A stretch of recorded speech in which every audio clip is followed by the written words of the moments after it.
So, hi guys, welcome back sa ating YouTube channel. Ayan, so guys, nakikita nyo ba yung nasa likuran ko? So, dayon na naman tayo guys.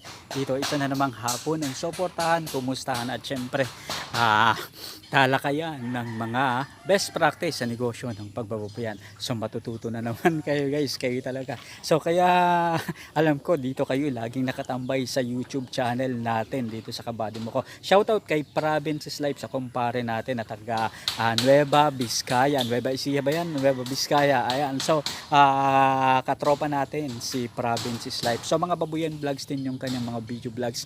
So, shoutout sa iyo pre at sana maging matagumpay ang 2022. Mag-subscribe rin kayo sa kanyang YouTube channel guys, ayan.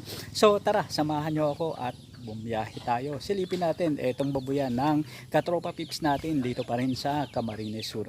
So, ang i-discuss natin ngayon guys, syempre, mga inahing baboy. Ayan, so ngayon guys, pupuntahan natin yung isang babuyan kung saan merong 5 inahin. Ayan, so merong buntis at merong mga bagong panganak. Ito, 18 days nang nanganak. Yun naman, 4 days, 3 days nang nanganak. Ayun, so ilan kaya yung mga alaga nilang piglets ngayon guys? Ayan, so magbilang tayo ng piglets guys. Ito guys, 1, mayroong 3 dito, 2, 4, at 6. Ayun.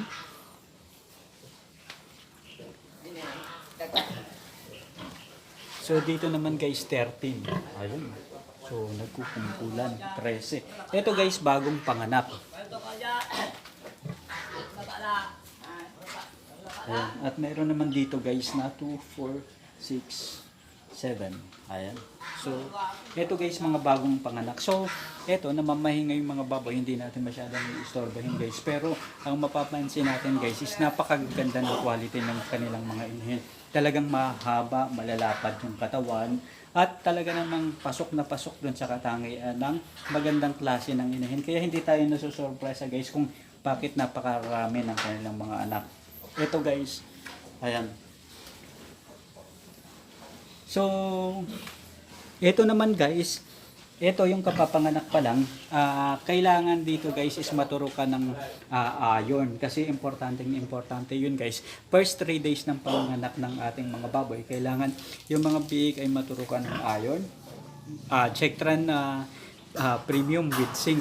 Ayan, Chectran premium, yun yung iron na tinuturok natin guys. At sa pagkalipas ng mga ilang araw, after 10 days naman, Bexan SP. Yun, para at least magproteksyonan sila, lumakas yung resistensya at magkaroon sila ng panlaban sa mga sakit at iba pang karamdaman.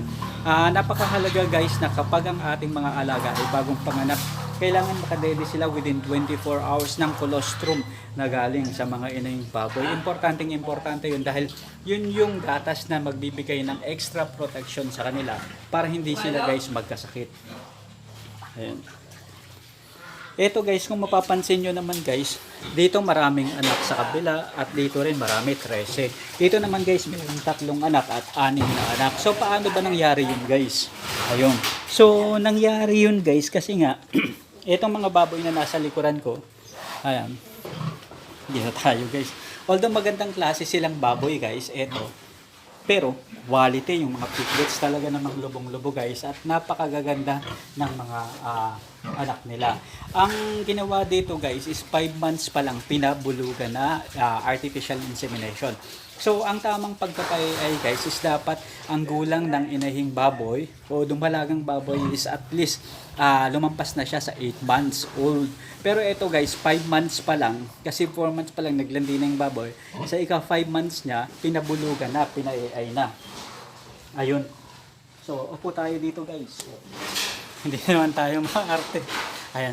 So, ito guys, 5 months pa lang pinabulugan na. Kaya, ito yung naging resulta. So, nagkaroon ng 3 anak at nagkaroon ng 6 na anak naman dun sa kabila. So, upo tayo dito guys para mas magandang kwentuhan. So nangyayari yan guys dahil kapag 5 months pa lang ang ating mga dumalaga o inahing baboy at pinabulugan na natin, hindi pa talaga ganap na ready yung kanilang katawan at yung kanilang sinapupunan para at least mag-carry ng napakaraming baby.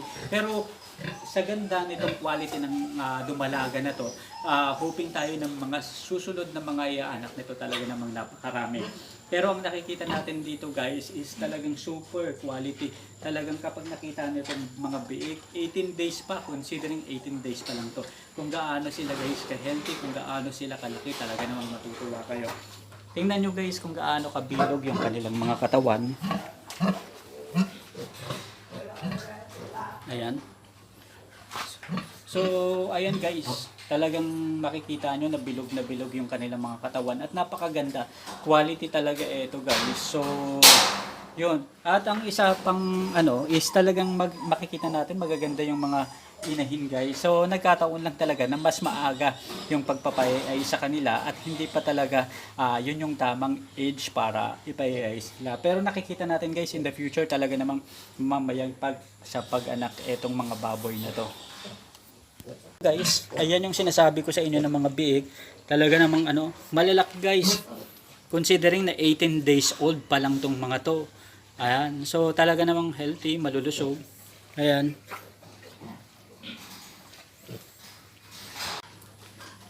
So, ayan guys, dito na tayo po. So, eto guys yung resulta ng maagang pagpapayay. Kaya kung kayo ay merong mga dumalaga, mga inahing baboy na gusto niyo ng ipayay, pwede naman guys tayong magpayay ng mas maaga. Lalong-lalo na kapag backyard hog raiser tayo. So, pero kung talagang gusto natin guys na gumana, pwede tayong magantay ng 8 months. Ang ka-disadvantage lang yun guys, alalahanin natin sa pagpapakain dito sa mga inahing baboy. Halos 70 kilos minimum ang nakukonsume ng isang dumalaga o inahing baboy. Ang 70 kilos guys ay nagkakaroon ng presyo sa feeds pa lang 2,500 halos na ang magagastos mo dyan guys kung pakakainin mo ng purong feeds sa itong mga alaga mong inahin. Yun yung disadvantage guys ng mga backyard hog raiser. Kapag may mga inahin ka tapos talaga namang todo-todo ang gastusan, talagang mapapapwelsa ka na mapapaisip ka na pwede bang paagahin natin yung pagpapayay sa mga alaga natin. At iintindihan natin yung mga katropa pips natin guys, katropa natin talaga namang maaga nilang pinapayay yung kanilang mga alagang baboy kahit 5 months, 6 months pa lang. Hindi na nila hinihintay yung 8 months. Ayun guys, so kapag inanday mo yung 8 months, ibig sabihin sa ika-14th month o ika-13th month after 1 year talaga ang labanan. Kasi kapag inalagaan mo yan mula biik hanggang maging dumalaga, hanggang maging inahin at mga anak, talagang halos 13 months to 14 months ang aantayin mo para magbunga guys ang pinaghirapan mo. Pero guys, eto nakikita natin na sulit naman talaga ang resulta dahil maganda yung mga quality ng biik. At syempre, wish natin ng mga susunod na parity sa susunod na panganganak na itong mga baboy na nasa liburan ko. Talaga namang makikita natin ang pagbigo ng mga katropa natin dahil magiging maganda ang resulta nito guys. So dito pa rin guys sa Camarines Shore, ito po si Kabady Moko. Basta usapang negosyong baboyan. Dito na kayo guys sa Kabady Moko YouTube channel. Sa mga katropa natin sa iba't ibang panig ng mundo, mga OFW na gusto at hilig pumasok sa pagnenegosyo, lalo na ng negosyong baboyan. Guys, dito na kayo, tumambay sa Kabady Moko YouTube channel. Basta usapang negosyong baboyan. Asenso sa negosyong baboyan, Kabady Moko yan. Ayan. So shoutout sa lahat-lahat ng mga YouTuber, vlogger na mahilig sa negosyo ng pagbaboyan. Kay Province is Life, kay Kabagis, ayan. Hello, taga Cebu. At syempre, Thessalonica, ayan, sa mga katropa natin yan. Kasama na rin guys si veterinaryo sa baryo, ayan katropa natin taga Lucena City, Quezon. So shoutout sa lahat-lahat ng mga OFW na laging nanonood, nakasubaybay sa ating YouTube channel guys. Sabihin nyo sa mga katropa nyo, mga kaibigan nyo na dito na guys tumambay sa Kabady Moko YouTube channel. Sama-sama tayo guys na matuto, sama-sama tayong magnegosyo at syempre sama-sama tayo sa biyahe ng pag-asenso. Hanggang sa muli po, maraming salamat at paalam.